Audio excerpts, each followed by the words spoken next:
Hello, everyone. My name is Chuck Searles.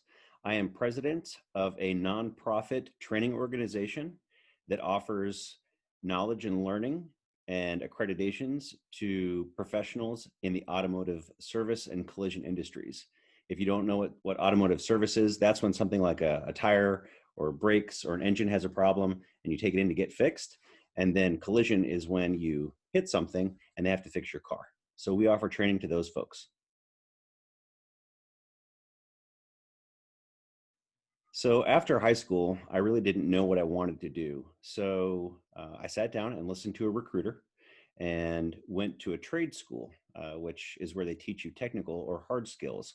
And my focus was on automotive and diesel technology. So I became a service technician. I learned how to fix cars.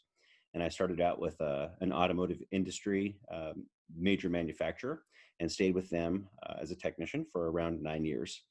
And then after those 9 years were up, I decided I wanted to do something different and sort of launch my career in a different direction.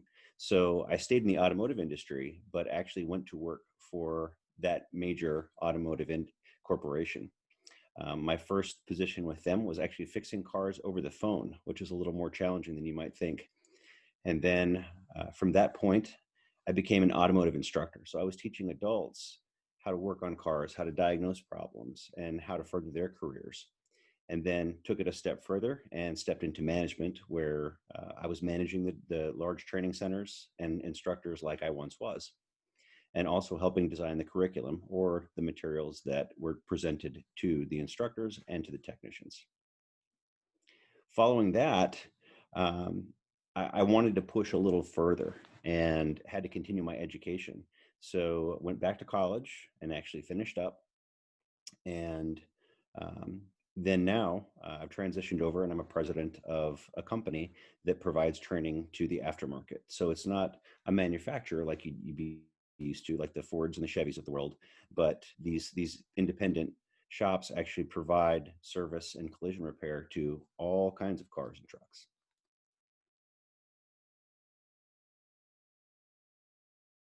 The first job that I had again was as a service technician, and again that means you're fixing cars. And what I learned in that position was one, you never want to stand still. When you get started in your career, keep working. Don't stand around and wait for someone to tell you what to do. There's always something that needs to be done. Keep engaged, keep positive, and keep after it. I was fortunate in that position to have a very good boss that supported me not only with mentoring, but also in continuing my learning. So I went to factory school and actually learned some things that I wouldn't have known just coming out of trade school that helped me develop my skills and work a little bit better, a little faster, and more efficiently. That kind of segues into later in life when you should never stop learning. Every day that you can learn something is a great day.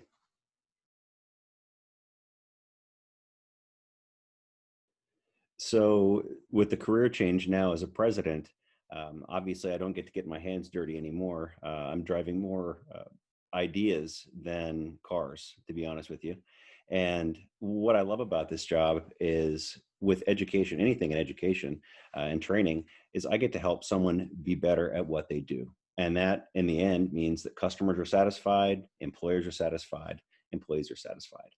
A typical day for me anymore is working from home. As you can see, I'm here, and we do Zoom meetings.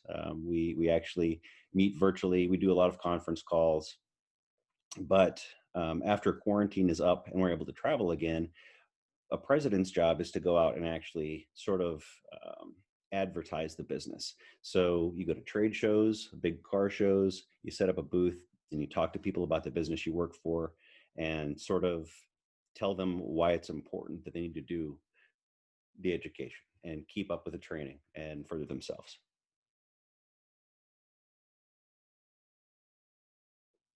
So when I was a child, I grew up on the North Slope of Alaska, which is interesting in and of itself. What didn't seem at the time, but one of the weird things is we didn't have very many television channels, and we only had local stations from Chicago, so which is about 4 hours different.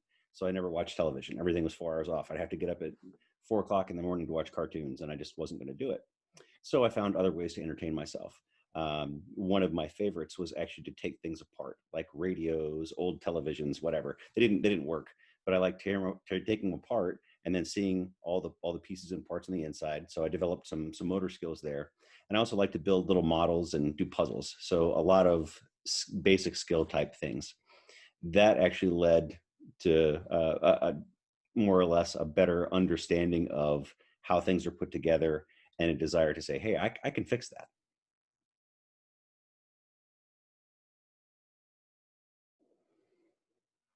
I think probably the biggest surprise for most people would be that um, you can go from tech to exec. And the answer is you absolutely can. With enough ambition and drive and a good positive attitude, you can go from literally the bottom rung and work your way up and not have to hurt anyone in the process. You just have to stay positive and stay after it.